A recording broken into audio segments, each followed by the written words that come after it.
He wore the uniform, served his country, and carried the pride of a veteran.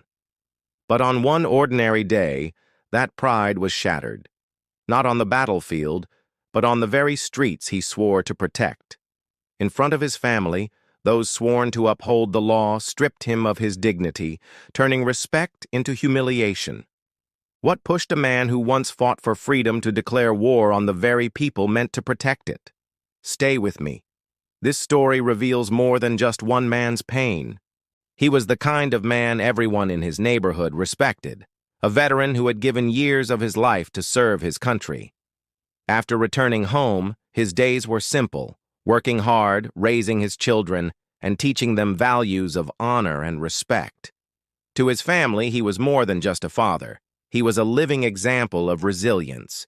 Yet beneath the calm rhythm of his life, there was always an unspoken reality, that his skin color still defined how the world saw him.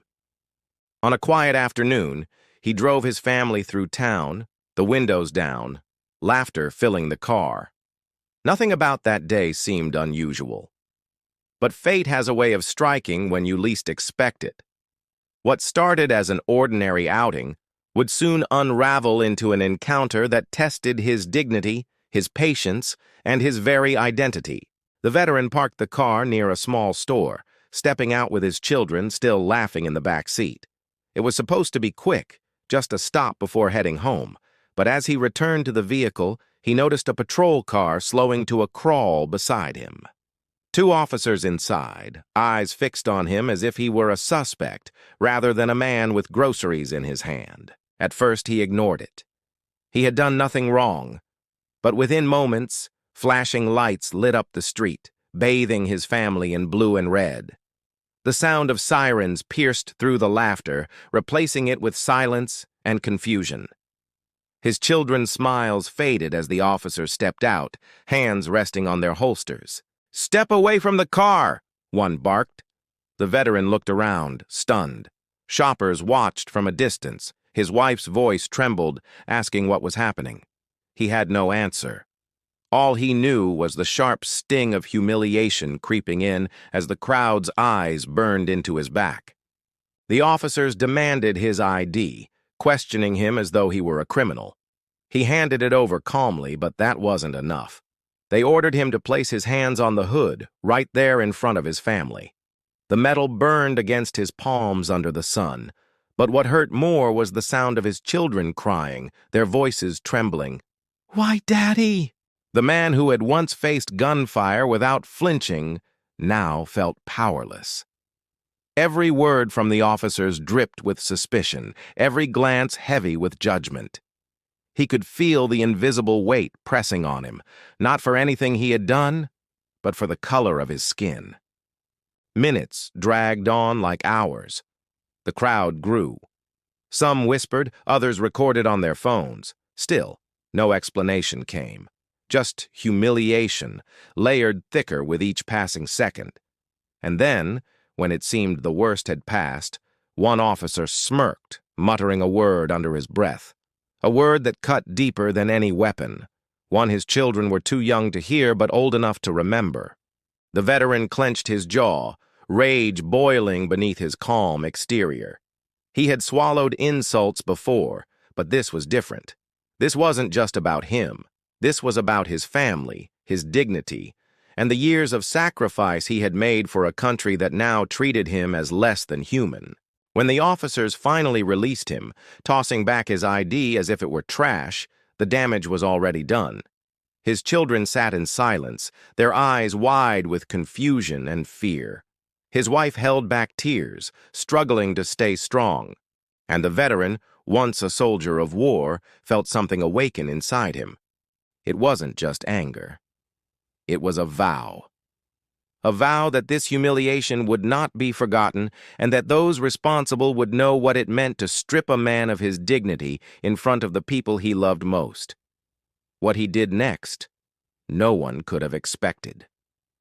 The veteran's pulse thundered in his ears as the officer stepped closer, hand grazing the weapon at his hip. The smirk was gone now, replaced by a cold glare that stripped away any pretense of authority. It was intimidation, pure and raw. His children huddled in the car, their small faces pressed against the window, wide-eyed and trembling. His wife's hands shook as she tried to shield them, but nothing could hide the fear. The officer shoved him harder against the hood, metal biting into his skin. He wasn't resisting. He never had. But in that moment, it didn't matter. His years of service, his medals, his sacrifice, none of it counted. To them, he wasn't a veteran. He was just another black man to be put in his place. The crowd had grown thick now, phones lifted high, the whispers turning into gasps. Some shouted for the officers to stop, others stood frozen, unsure if stepping forward might make them the next target. The humiliation burned deeper with every passing second. He wanted to scream, to demand justice, but his pride wouldn't let them see him break. And then it happened. One officer leaned in, muttered words laced with venom, words meant to cut through flesh and soul alike. His children heard it this time. Their tears turned to silence, the kind of silence that wounds more than screams. He felt something shatter inside him. This was no longer just an encounter. This was war. War on his dignity, his family, his very existence. In that instant, the veteran made a decision. He would no longer suffer in silence. He would turn this pain, this injustice, into a weapon far greater than any gun he had carried before. Because what they had done to him that day was bigger than humiliation. It was a line they should never have crossed, and they were about to learn that crossing it came with consequences. That day ended without handcuffs, without gunfire, without blood spilled on the pavement. But make no mistake, something was lost. The veteran walked away with his family, yet the dignity stripped from him in front of their eyes would not return so easily. His children no longer saw their father as untouchable, their hero who had once stood strong in war zones across the world. Now they saw him shaken, humiliated by men who wore badges of power. At home, silence filled the rooms where laughter usually lived. The veteran sat in the dark, replaying every moment, every word, every glance of disdain. He realized that the battle he thought he had left behind was still here. Different uniforms, different weapons, but the same war against something much larger than himself. What happened to him was not an isolated moment. It was part of a long, painful pattern that stretched far beyond one family, one town, or one day.